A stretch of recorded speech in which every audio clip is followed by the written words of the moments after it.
बड़ी उत्तम बातों को आपके आगे रखना चाहता हूँ। आज सुबह मेरा टॉपिक है केवल यीशु। हालेलुया, केवल यीशु। आप बाद में समझेंगे इसको, अभी समझेंगे, थोड़ा डीप स्टडीज है और मैं बहुत कोशिश करता हूँ कि मैं परमेश्वर के वचन की बातों को, जो कुछ गुण बातें हैं, उनको मैं आपके सामने रख सकूँ।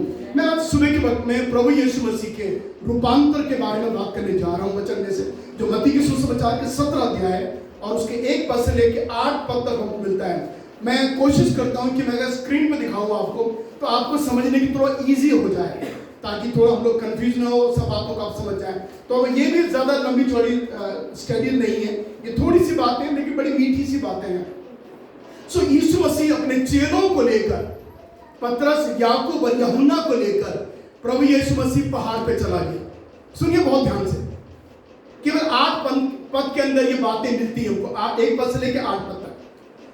और जब प्रभु यीशु मसीह अपने 3 चेलों को चुनकर, लिखा हुआ है, वो पहाड़ पे ले गया और वहां प्रभु यीशु मसीह प्रार्थना करने लगा। और तब लिखा हुआ बाइबल में, तब यीशु मसीह का रूप बदल गया, उसका रूपांतर हुआ, उसके चेहरे का रूपांतर हुआ। तो यहाँ पर इसीलिए उसको, यीशु मसीह को, उस पहाड़ को हम लोग द माउंट ऑफ ट्रांसफिगरेशन बोलते हैं। क्या बोलते हैं इसको? Mount of transfiguration. और आप बोलिए, बड़ा मजा आया, बहुत प्यारा शब्द है, इंग्लिश का बहुत ही खूबसूरत शब्द है, कई लोग प्रोनाउंस करना मुश्किल। बोलिए ट्रांसफिगरेशन, बोलिए ट्रांसफिगरेशन। देखिए आप कितना अच्छा बोल रहे हैं आप। सो इट वाज ये यीशु मसीह का जो ट्रांसफिगरेशन हुआ, अर्थात उसका जो स्वरूप बदल गया, उसका रूप बदल गया। ट्रांसफिगरेशन जो वर्ड है, उसका दरअसल मतलब यहाँ पर रूप या स्वरूप में दिव्य बदलाव, एक स्वर्गीय बदलाव होता है, उसको ट्रांसफिगरेशन कहते हैं, या उसका रूपांतर।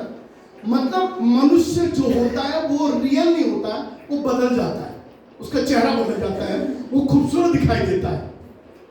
ये ऐसा है जैसे आपने, एक लड़की है जो थोड़ी दिखने में नॉर्मल है, लेकिन जब उसने अच्छा मेकअप किया, बढ़िया करके, और क्या क्या मेकअप करते हैं, मैं तो फेयर एंड लवली जानता हूँ, बस उसके अलावा नहीं जानता, और क्या क्या लोग मुंह में लगा लेते हैं। उसके बाद आप उस लड़की को देखिए, वो कैसे लग रही है, आप बिल्कुल उस लड़की को परिवर्तित देखेंगे। क्यों? किस चीज ने उसको बदल दिया? उसका रूपांतर क्या हुआ है? उसके चेहरे का रूप बदला है। बिल्कुल ऐसे तो कह नहीं, मैं कह रहा हूं उससे कहीं अधिक बढ़कर, क्योंकि ये दिव्य बदलाव है, एक डिवाइन कहना चाहिए चेंज है लाइफ में।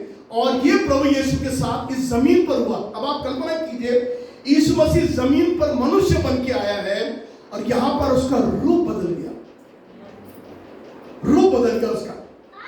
इसका मतलब आत्मा ने, पवित्र आत्मा ने यीशु का रूप जो है बदल दिया। सुनिए, मैं बताऊं आपको, हम चाहे कितने बदसूरत हो रह पाए, पवित्र आत्मा के द्वारा हम सब खुदा को सुंदर दिखाई देते हैं। Hallelujah, we become so beautiful. हम भले अगली है, सिर्फ मैं काला हूं, शायद मैं दिखने में हैंडसम नहीं हूं, मैं, मेरा बॉडी फिगर अच्छा नहीं है, मेरा पेट निकला हुआ है, मैं बीमार हूं, लेकिन आत्मा हम क्या करती है? वो परमेश्वर के सामने हमको सुंदर खड़ा कर देता है। ये प्रभु यीशु के साथ रूपांतर जो हुआ, जब ट्रांसफिगरेशन हुआ उस माउंटेन पे, आप देख लीजिए। सुनिए, दूसरी बात, एक खास बात है मुझे बहुत आशीष दी है। वो जो पहाड़ था, वो एक साधारण सा पहाड़ था, सिंपल पहाड़ था। यीशु अपने तीनों चेलों को पर ले गया और वहां जाकर वो पहाड़ जो है वो रूपांतर का पहाड़ कहलाया। और देखिए, वो आज पहाड़ आज भी है। मैं, हम लोग, हमारा फैमिली पर देख के आया था रूपांतर का पहाड़, जब प्रभु यीशु मसीह परिवर्तित हो गया था, उसका चेहरा बदल गया था, वो पहाड़ हम लोग देख के आए हैं इजराइल में। तो आप लगा लीजिए, वो पहाड़ पहले नॉर्मल पहाड़ था, यीशु के बदल जाने से, उसके रूपांतर होने से आज उस पहाड़ की वैल्यू बन गई है। आज जाने कितने लोग पहाड़ में जाते हैं देखने के लिए। मैं आपसे कहना चाहता हूं मेरे प्रिय, जब तक यीशु हमारी जिंदगी में नहीं आता, हमारा जीवन साधारण सा जीवन रहता है, और जब यीशु आ जाता है, हम लोग आउटस्टैंडिंग हो जाते हैं। हालेलुया, प्रभु हमें बदल देता है। वो साधारण सा पहाड़ जिसकी कोई वैल्यू नहीं थी, आज वो पहाड़ इतना अच्छा लोगों में दिखाई देता है। लोग उस रूपांतर के पहाड़ में देखने जाते हैं, फील करने जाते हैं। ये वो पहाड़ है जहां यीशु का चेहरा बदल गया। हाँ जी, तो आत्मा में सुंदर लगना ये अच्छी बात है। इसलिए आप में जो लोग खूबसूरत नहीं है, प्लीज कोई बात नहीं, कहीं कहीं नहीं होते, कई कई बहुत ज्यादा खूबसूरत होते हैं, उनकी भी बड़ी समस्या है। इतना भी नहीं होना चाहिए, मैं तो कहता आदमी को बीच का होना चाहिए। तो अगर आप बहुत खूबसूरत नहीं है, बहुत हैंडसम नहीं है, गुड लुकिंग नहीं है, no no no no problem, आप प्रभु यीशु मसीह के साथ चलिए, आत्मा में आप सुंदर होते चले जाएंगे। हमें देखो खुदा के सामने खड़े होना है, हमको परमेश्वर के सामने सुंदर दिखाई देना है।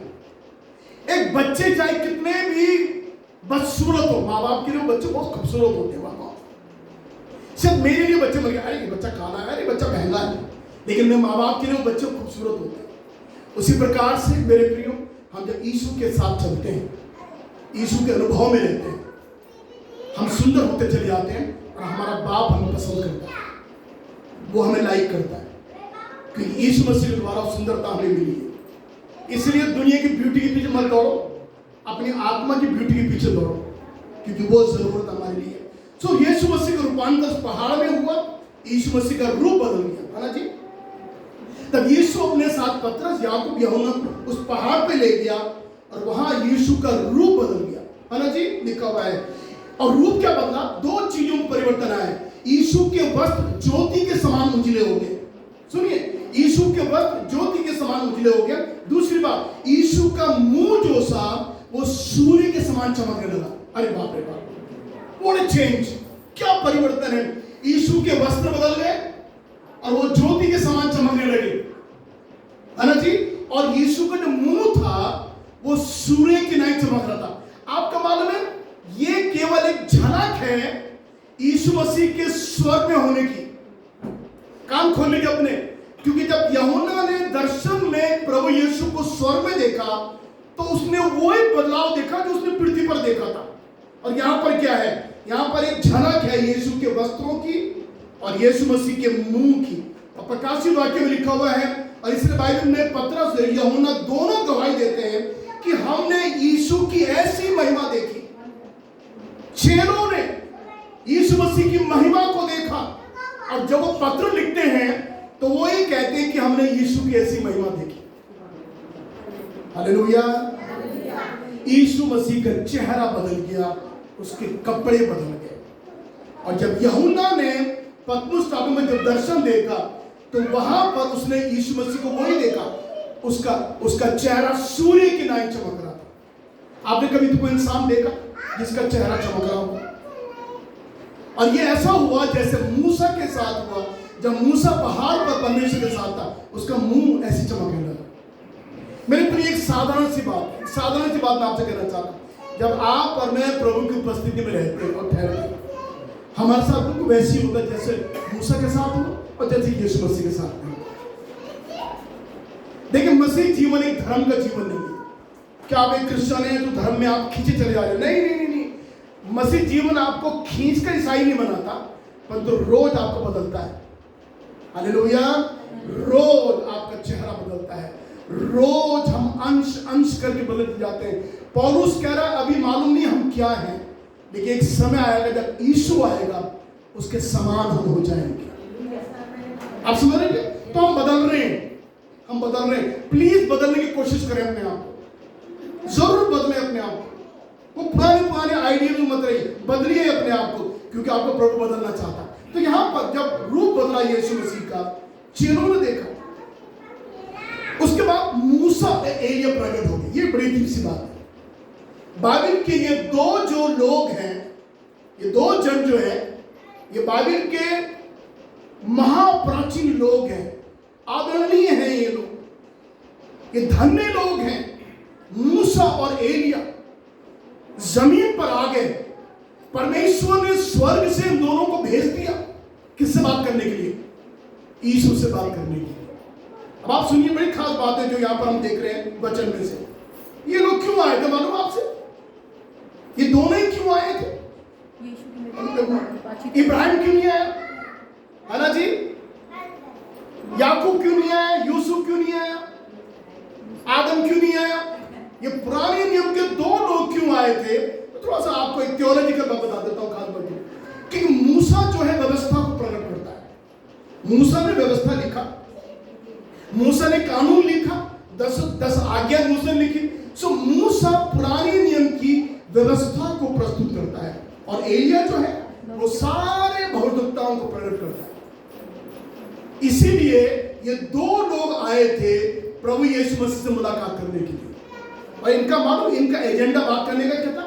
ये दोनों जो थे ये यीशु मसीह से बातचीत कर रहे थे, और इसीलिए जब ये दोनों आए थे जो अपने आप में व्यवस्था देने वाला है, एक भविष्यवक्ताओं में से जो सबका मुख्य है, दो जन आए थे, और प्रभु यीशु मसीह जो उनके बीच में है वो व्यवस्था और भविष्यवक्ताओं को पूरा करने के लिए इस संसार में आया था।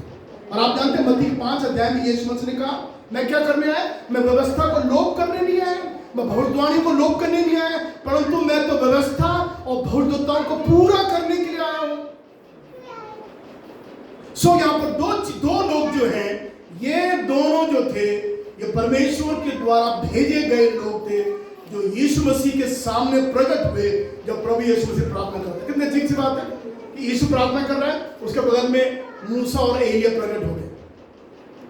ये कितनी धन्यवाद है ना, कितनी मुबारक बात है। उनके आगे इकट्ठे हो गए। और सुनिए ये लोग क्यों आए थे? एक्चुअली ये यीशु मसीह के मृत्यु के संबंधित बात करने आए थे। यीशु मसीह अब जब क्रूस पर मृत्यु सहने वाला था, यरूशलेम में जो मौत होने वाली थी, उसके सिलसिले में ये बात करने आए। और इसका मतलब ये दिखाता है प्रभु यीशु मसीह की मृत्यु प्री प्लान थी। प्रभु यीशु मसीह की मृत्यु पहले से निर्धारित की गई थी, जिसके बारे में डिस्कशन करने के लिए स्वर्ग से परमेश्वर ने एलिया को मूसा को भेज दिया। अब ये कुछ आत्मिक बातें हैं जो शायद आप लोगों के कई लोगों को समझ में नहीं आ रही, ऐसा क्यों होगा। तो परमेश्वर उनको भेजा ताकि यीशु मसीह की मृत्यु के बारे में उससे बातचीत कर सके। अब मुझे बात बड़ा सोच के कभी दुख होता है कि प्रभु यीशु मसीह को मालूम था, और जिसको मालूम है वो कैसा मरेगा, आप जरा सोचिए उस पर क्या बीती। और यही कारण था यीशु मसीह गethsemane में उसका जो पसीना था वो खून के मानव गिरता था। इसको फ्राइडे में हम देखने जा रहे हैं, क्योंकि उसको मालूम था मेरी मौत कैसे हुई, उसको मालूम था किस प्रकार का दुख मैं भोगने जा रहा हूं। अगर आपको मालूम हो कि फांसी की तारीख दी जाएगी, गले में ऐसा फंदा लगेगा और ऐसा वो खींचेंगे, ऐसा करेंगे, आप लोग रात में पूरी हलवा खा पाएंगे? रात में हाँ? कुछ कर पाएंगे? कुछ नहीं कर, आपकी नींदें उड़ जाएंगी रात, कई दिन आप सोएंगे नहीं। ये सोच के देखो, प्रभु यीशु मसीह को पूरा मालूम था मेरे साथ कदम ब कदम क्या होने जा रहा है। कभी आपने देखा, कभी उसने शिकायत करी, अरे मैं कैसे मरूंगा, अरे मैं बहुत दर्द हो, मैं मरना नहीं चाह रहा, ऐसे लिखा कहीं नहीं। आप देख रहे उसका प्रेम कितना बड़ा है आपके, उसका बलिदान कितना बड़ा है आपके। उसने स्वेच्छा से आपके लिए अपने प्राण दे दिए। सो ये दोनों आए और दोनों डिस्कस करते थे। इन तीनों की एक चीज बड़ी कॉमन है जो मैं चाहता हूं आप समझ जाइए। मूसा ने 40 दिन का उपवास रखा सीनै पर्वत पे, एलिया ने माउंट होरेब में 40 दिन का उपवास रखा, और यीशु ने जंगल में 40 दिन का उपवास रखा। तीन चीज में, इन तीनों में चीज बड़ी कॉमन है। हमें सोच रहा एक कारण यही था, परमेश्वर ने इन दोनों को अनुमति दी कि जाके भाई यीशु से बातचीत करें, क्योंकि तीनों ने 40 दिन के रोजे रखे थे, उपवास रखा था। ये नहीं जो आजकल लोग रख रहे हैं तो दिखावा ऐसा दिखा। ये उपवास वो उपवास थे जिसने इनके जीवन के द्वारा लोगों को आशीष दी। अभी जो उपवास रख रहे हैं इन दोनों में, उपवास नहीं हो खाना पीना है, चलो पार्टी सिस्टम है सारा, उसमें कितने लोगों को आशीष मिली, जरा सोचो।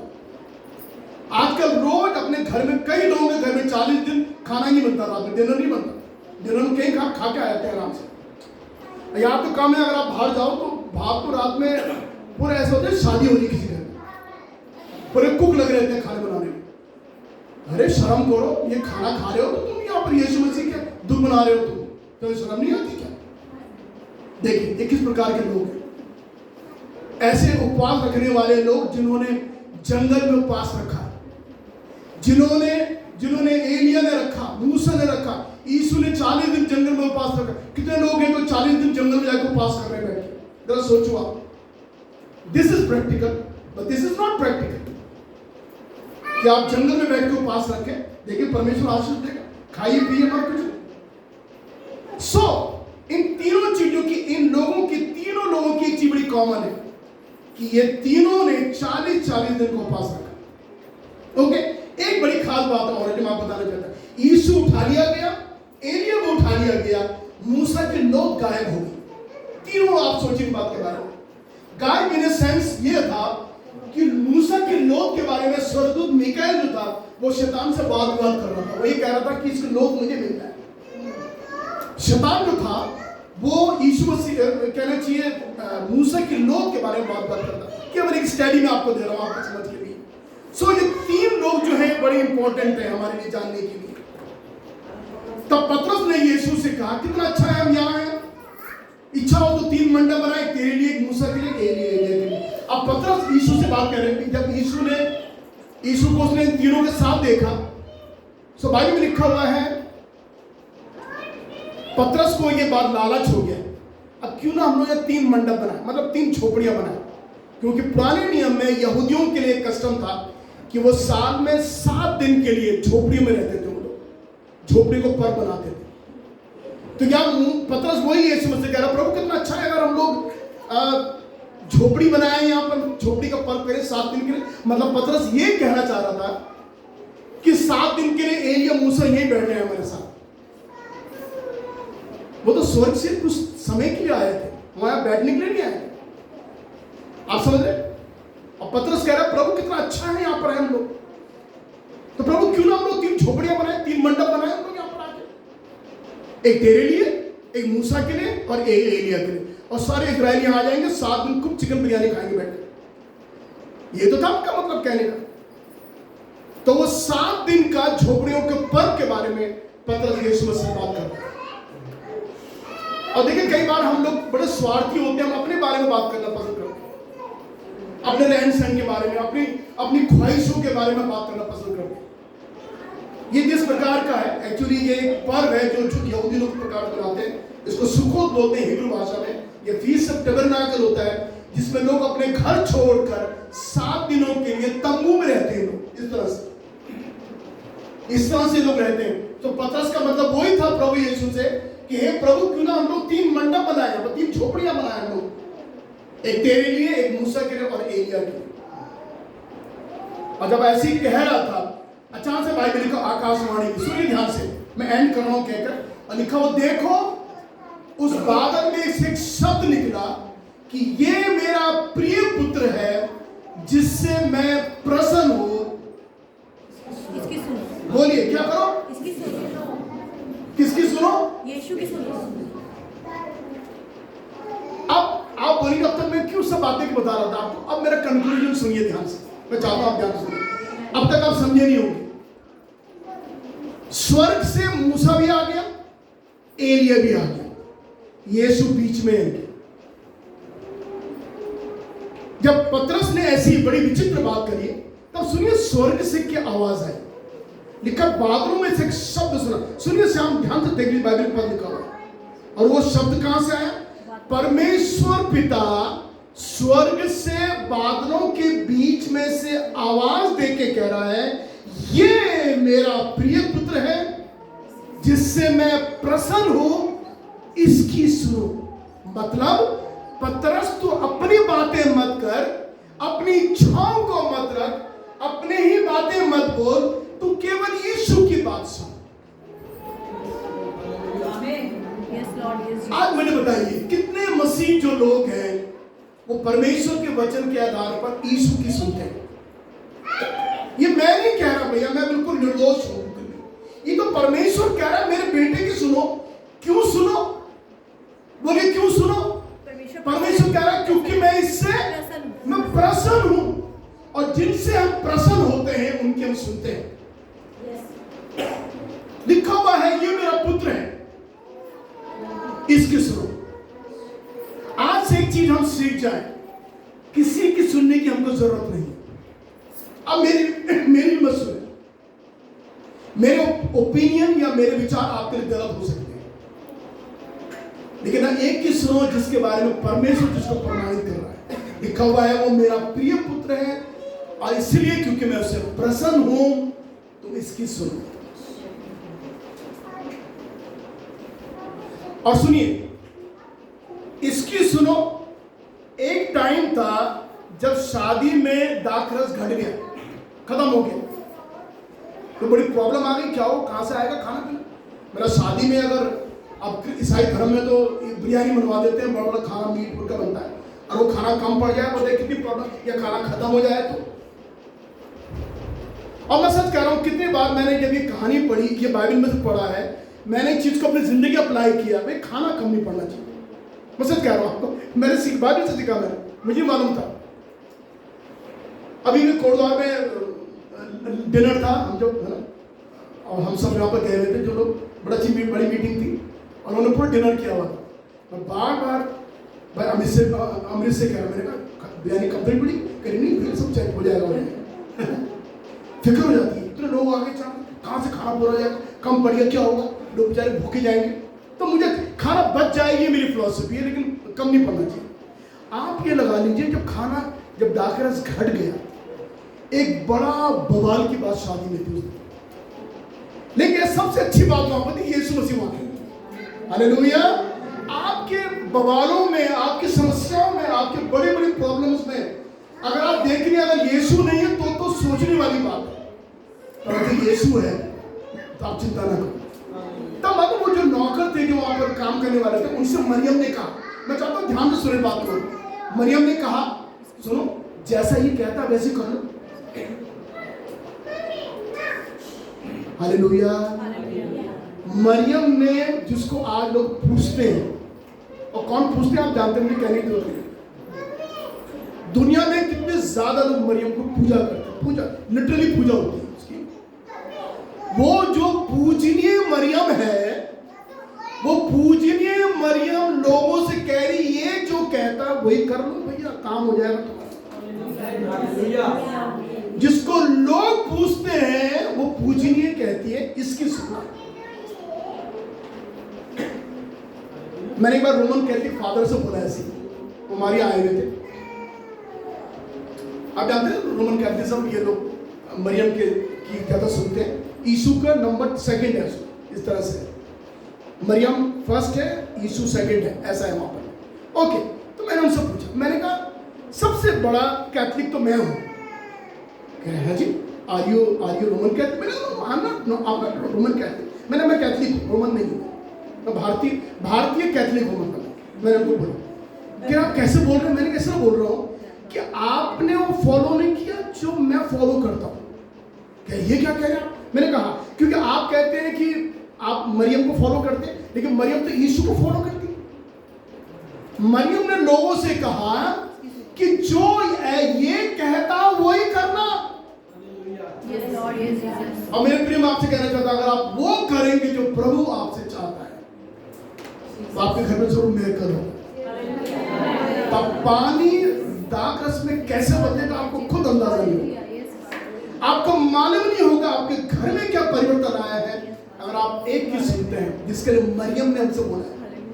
सॉरी, मुझे किसी ने सिखाया, मुझे मरियम ने सिखाया, मरियम ने सिखाया मुझे, मैंने मरियम से सीखा है, मैंने किसी पादरी से नहीं सीखा, मैंने मरियम से सीखा। मरियम ने कहा जो ये कहता है वही करना। मैं तो वही कर रहा हूं जो मेरी प्यारी मरियम बोलती है।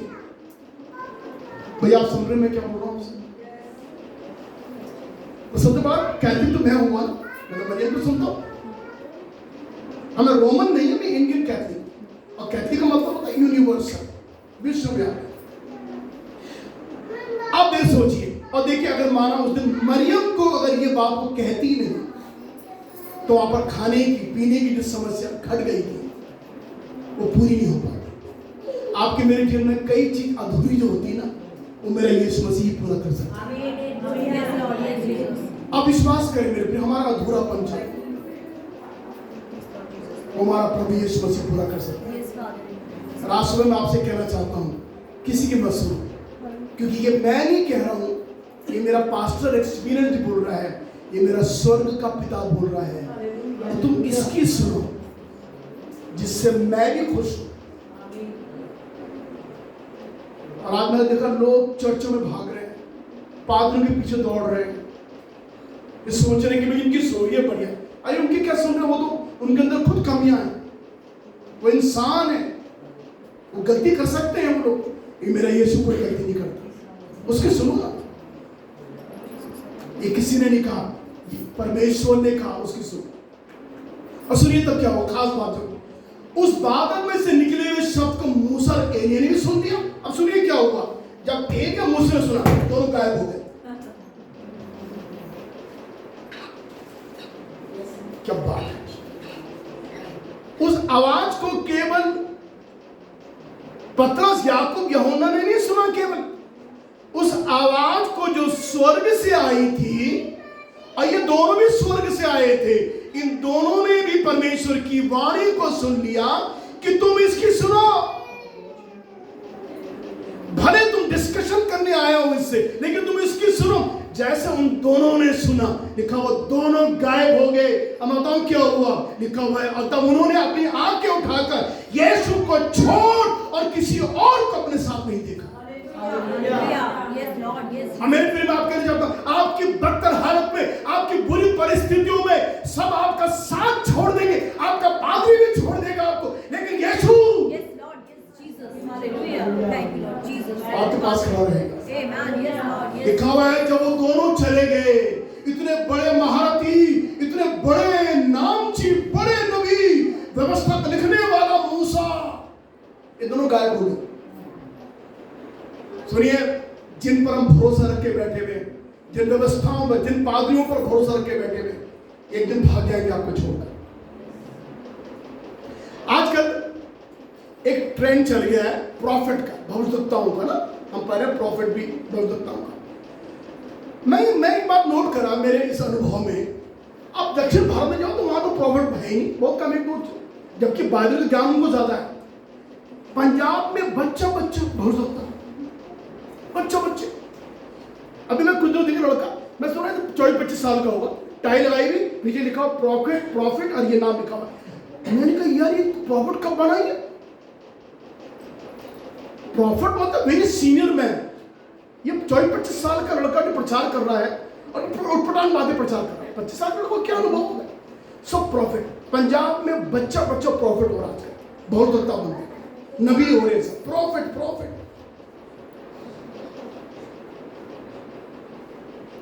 बड़ा अजीब सा लग रहा सुन। ये वो लोग हैं जो झूठे बातों को लेकर लोगों का आगे रखे। आप जानते हैं प्रभु यीशु मसीह ने एक बात के लिए सावधान होने को बोला, तुम झूठे भविष्यवक्ताओं से सावधान। बस ऐसे नहीं बोला झूठे पादरियों से या झूठे प्रचारकों से या झूठे बाइबल टीचरों से, ऐसे लिखा हुआ झूठे, बोलिए किससे? मत्ती का 24 अध्याय में लिखा हुआ है झूठे भक्त। और आप देखिए दुनिया में कितने, अभी हमारे पंजाब में तो बच्चा मैंने बता दिया प्रॉफिट हो गया, कोई आपका साथ नहीं देगा, कोई कानून, कोई व्यवस्था, कोई शरीयत आपके साथ खड़ी नहीं होगी। आपके बुरे वक्त में केवल एक साथ आपके रहेगा, उसका नाम यीशु मसीह। तब लिखा हुआ उन्होंने अपनी आंखें उठाकर, इनके पद बहुत सरल होता है, तब उन्होंने अपनी आंखें उठाकर यीशु को छोड़ और किसी को ना देखा। वो दोनों चले गए और दोनों गायब हो गए। जिन पर पूरा यहूदी धर्म जिन पर भरोसा करके बैठा हुआ है, जिन पर तमाम लोग जिनके बड़ा प्रचार करते हैं, मूसा के बारे में कितना प्रचार, मैं बुराई नहीं कर रहा लोगों की, वो मेरे आदरणीय है।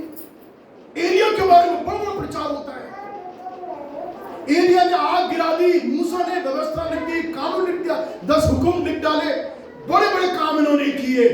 यीशु के सामने दोनों गायब हो गए। कौन खड़ा रह गया? आज हमारे जीवन का आधार वही है मेरे। सुनिए, जब आपके आंसू निकलेंगे, जब आपका दिल टूटेगा, एलिया मूसा नहीं आएंगे, लेकिन एक है जो आपके आंसुओं को पोंछने को तैयार है, वही आपके साथ खड़ा हो पाएगा।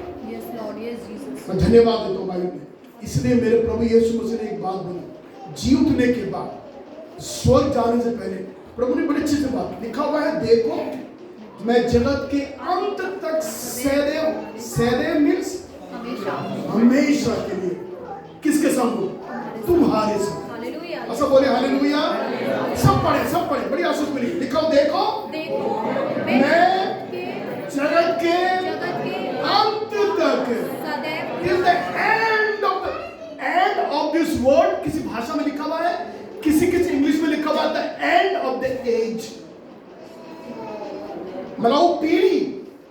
वो युग, उसके अंत, जब तक वो अंत होगा, उस पीढ़ी, उस युग का अंत होगा, यीशु ने कहा तब तक सदैव मैं तुम्हारे संग रहूंगा। Amen. Yes, Lord. Yes, Jesus. आपको क्या चाहिए? आपको क्या चाहिए? इसके अलावा कि कोई आपके संग रहता है। Hallelujah. Yes, Father. पुकार लीजिए मेरे प्रिय, उसको पुकार लीजिए, वो दूर नहीं है आपसे। पुकार लीजिए, वो दूर नहीं है आपसे। बहुत भी काम करने वाला परमेश्वर है। Amen. Yes, Lord. और जैसा हम गाना गा रहे थे, कुछ नया कर रहा है, कुछ अच्छा होने वाला है Yes, Father. तेरे परिवार में, तेरे देश में, तेरे प्रदेश में। प्रभु कुछ नया करने जा रहा है। Hallelujah. हम प्रभु यीशु के नाम की स्तुति करते हैं। मैं गवाही को देखकर मैं बंद कर रहा हूं। मैं चाहता हूं प्लीज सब अपने कान खोल लीजिए, अपनी आंखें आप इधर लगा लीजिए फ्रंट। इस गवाही को एक्चुअली लास्ट इतवार में मैं देना चाहता था, लेकिन क्योंकि मैंने देखा पास्टर जॉर्डन मूव कर रहे थे आत्मा में, तो मैंने ज़्यादा इस बात को ज़्यादा डिस्टर्ब नहीं किया। तब ऐसा प्रभु ने बोला तो अगले इतवार में बोला। मैं भी उसको रखना नहीं चाहता, मैं कहना चाहता हूँ आपसे, क्योंकि ये आपको आशीष देगा। पिछले दिनों मैं विशाखापट्टनम में था, वाइजैक में था। मैं कन्वेंशन में प्रचार करने गया था और बड़ा अच्छा समय वहाँ पर था। तो उनकी जो सेवा है वहाँ पर में, वो सेवा का जो क्षेत्र है वो 6 एकड़ जमीन में उन्होंने एक मिशन कंपाउंड बनाया है। 6 एकड़ जमीन, ये भी नहीं है तो यहाँ का भिजवा का मिशन कंपाउंड है, उससे बहुत ज्यादा है। उस 6 एकड़ जमीन में उन्होंने मर्सी मिशन के नाम से एक संस्था बनाई हुई है। उनका 2 स्कूल है उनके, वहाँ पर उनका हॉस्टल है, उनका चर्च है बहुत बड़ा, उनका क्या क्या वहाँ पर में है। तो मुझे वो कार से दिखाने लगे सब, मतलब मैं मेरे 6 एकड़ में चलना मेरे लिए मुश्किल था, तो मुझे वो कार में ले जाते थे अंदर। उनका पूरा उनका सेटअप, एक आदमी का सब कुछ है। तो मुझे बड़ा अच्छा लगा देखकर, मुझे बड़ा ईमान बढ़ा मिला। उसके बाद वो चर्च में लेके मुझे आया, और चर्च इज ब्यूटीफुल चर्च, बहुत सुंदर चर्च। उसमें पूरा एयर कंडीशन है चर्च, और बहुत बढ़िया सब कुछ सिस्टम बढ़िया है। तो चर्च खाली था, हम दोनों खड़े थे, हम पुलपिट के पास दोनों खड़े हुए थे। तो मुझे वो गवाही देने लगे। जब मैंने वो गवाही उनकी सुनना शुरू करा, मुझे सब कुछ परमेश्वर ने मुझे बड़ी आशीष देना शुरू करा। वो तो रहने वाले तो केरला के हैं, लेकिन वही रहकर तेलुगु भी बोलते हैं, प्रचार भी करते हैं। वो सीनियर प्रभु के सेवक है, 1-1.5 साल छोटे हैं मुझसे। तो वो बताने लगे, कहने लगे जब मैंने सेवा शुरू करी यहाँ पर, तो उस समय प्रभु ने लोग देने शुरू कर दिए, लेकिन वहाँ पर चर्च नहीं था। मैं कहानी को छोटी कर रहा हूँ, चर्च नहीं था। तो कह रहा हमने बड़ी प्रार्थना करी, हमने कहा प्रभु एक चर्च हमको दे दे, एक कोई ऐसा हो तो झोपड़ी मिल जाए, झोपड़ी में हम लोग आराधना करें। तो कह रहा प्रभु ने बड़ी दया से मेरी प्रार्थना को सुना। किसी ने उन दिनों में 4 लाख रुपए दे दिए मुझे। कह रहा वो 4 लाख जब मुझे मिले मैं बहुत खुश हुआ। मैंने कहा प्रभु मैं अब चर्च बनाऊंगा। तो उन्होंने कहना चाहिए उसको बनाया, तो वो चर्च इतना 4 लाख में क्या बिल्डिंग बनी। तो उन्होंने वही पाइप में एंगल में उन्होंने ऐसा खड़ा किया, छत बनाई उसकी, और उसमें टीन शेड लगाकर बगल में ऐसे टीन लगा दी। टेम्परेरी उन्होंने 4 लाख में क्या बनेगा बना के उन्होंने वो कर दिया। अब उसमें वो आराधना करने लगे, तो बड़ा अच्छा लगता था, कह रहे थे बड़ा अच्छा लगता था, काफी लोग आने लगे।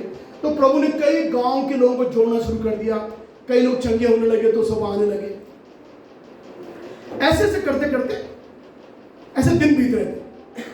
1998 में 1998 में, अगर आपको मालूम होगा मालूम नहीं है, आंध्र प्रदेश में साइक्लोन आया था, बहुत बड़ा साइक्लोन आया था, तूफान आया था।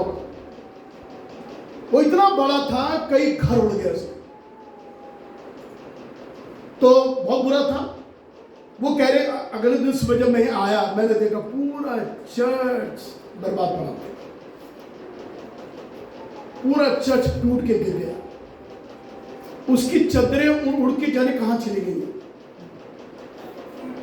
और तो कहने का पास्टर, वो मुझे पास्टर जी बोलते हैं क्योंकि वो देहरादून में रहे हैं, तो उनको थोड़ी हिंदी मालूम है। वो कहने के pastor ji I start crying, मैं रोने लगा। मैंने कहा प्रभु मैंने 4 लाख रुपए से ये चर्च बनाया था, ये चर्च टूट गया। कहने सच में मैं अपने दोनों हाथ रख के अपने आंख पर रख में रोता था। मैं कहता था प्रभु मेरा चर्च टूट गया, प्रभु मेरा चर्च टूट गया, प्रभु मेरा चर्च टूट गया। और कह रहा मैं रोता था, सब कुछ नहीं बचा, सारे आएंगे होंगे सब गिर गए, तेल तूफान।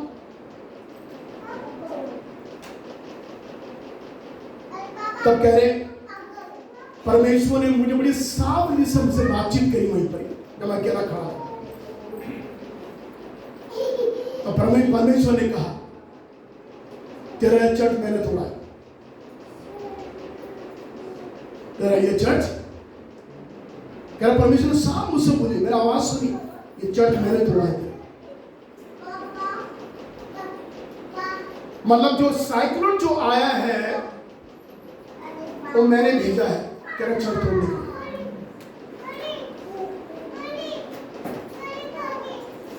इसने कहा प्रभु तो तुमने क्यों तोड़ा? प्रभु ने कहा मैं इसलिए तोड़ा क्योंकि मैं तुझे इससे अच्छा देने जा रहा हूं।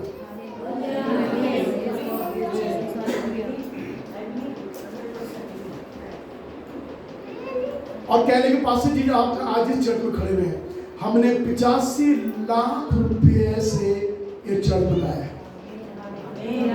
उसके बाद जब चर्च टूटा पुराना वाला, कह रहे कैसे पैसा आया मुझे मालूम नहीं चला, लोगों ने पानी के समान पैसा भेजना शुरू करा। जन कहां से पैसा है?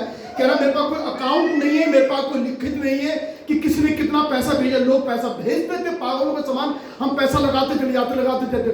85 लाख रुपए देकर ये चर्च आज हमने खड़ा किया जिसमें पासी जी आप खड़े हैं। तब एक बात हमने बोली जिससे मेरी आंखें भी भीगी। उसने कहा पासी जी मैं आपको बताना चाहता हूँ आपसे, you know why sometime why God breaks everything. आप जानते हैं प्रभु तोड़ता क्यों हमारे जीवन में? कई बार हम जो सेवा करने वाले लोग हैं हमारे जीवन में टूटापन क्यों आता है? इसलिए पाप क्योंकि प्रभु कुछ नया हमारे लिए करने जा रहे हैं, हमारा बाप हमारे लिए कुछ करने जा रहे हैं। उनका कहना था जब तक कोई चीज टूटेगी नहीं तो वो बनेगी कैसे? कि अगर हम सोचते हैं कि मेरे जीवन में टूटापन क्यों आया, प्रभु ये टूटा क्यों है? ये टूटना नहीं चाहिए था प्रभु, ये मेरे साथ में नहीं होना चाहिए था प्रभु, टूटा क्यों है? तो मेरे प्रियो प्रभु कई बार कोई गलती नहीं करता हमारे, अगर कुछ वो तोड़ रहा है इसका मतलब वो कुछ अच्छा उससे बढ़िया आपके जीवन में करना है। 4 लाख के चर्च को तोड़कर खुदा आपने 85 लाख का चर्च को दे दिया। मैं बताऊं मैं खड़ा खड़ा अरे टोटली ब्रोकन। मैंने कहा प्रभु मुझे क्षमा कर, कितनी बार मैंने बोला प्रभु टूटा क्यों नहीं? मैंने बोला प्रभु टूटा क्यों है? मेरे घर में टूटापन क्यों है? प्रभु मैंने तेरी ईमानदारी से कई रास्ते मैंने किसी को बुरा नहीं किया। प्रभु बीते तमाम 46 सालों में मैं कभी पीछे घूमते नहीं देखा। मैंने गरीबी में तेरी सेवकाई की, लोगों को तेरे लिए जीता है, यानी कितनों को तेरे लिए प्रभु तेरी सेवकाई में मैंने बाहर निकाला। ये टूटापन मेरी जिंदगी में किया। अतः उस चर्च में खड़े हुए, विशाखापट्टनम चर्च में खड़े, परमेश्वर ने मुझे वही कंफर्म किया, सुनील मैं उससे बरकतें लेकर जा रहा हूं। सो परवाह मत कर जो टूटापन तेरी जिंदगी में आया है, you going to have better, उससे बरकत मैं तेरे लिए। मेरे सारे शक, मेरी सारी जो शिकायतें थी वो दूर। धन्यवाद है ऐसे लोगों के लिए, ऐसे सेवकों के लिए उनकी गवाही हमको छूती है मेरे। और मैं आपसे ये कहना चाहता हूँ कि यीशु ऐसे ही हमारा हाथ थाम कर हमारे साथ चलने वाला हमारा प्रभु जगत के अंत तक सदैव में तुम्हारे साथ। सब लोग आपको छोड़ देंगे, केवल यीशु आपके साथ रहेगा। आज सुबह आप कहना चाहता हूँ ओनली जीसस, केवल यीशु, केवल यीशु। आज सुबह मैं कहना चाहता हूँ केवल Yeshu, only Jesus will stand with you, only Jesus. प्रभु हमारी परमेश्वर हमारे विश्वास है, परमेश्वर के अनुग्रह के आशीर्वाद प्रार्थना करें, प्रार्थना करें प्रभु तू मेरे साथ, अब मैं केवल यीशु को जानना चाहता हूं। हालेलुया। हम प्रार्थना करें इस वक्त। अगर आपको लगता है मुझे प्रार्थना करना चाहिए, आप अपने लिए प्रार्थना कर सकते हैं कि हे प्रभु, मैं जानता हूं कि कोई मेरा साथ नहीं देगा, एलिया भी नहीं देंगे, मूसा भी नहीं देगा, वो भी नहीं छोड़ के चले जाएंगे मुझको, लेकिन यीशु तो मेरे साथ रहने वाला मेरा प्रभु। अगर आप पाप में अगुवाई करना चाहते हैं तो 1 2 3 4 जितने लोग छोटी छोटी प्रार्थना में अगुवाई करें। हालेलुया।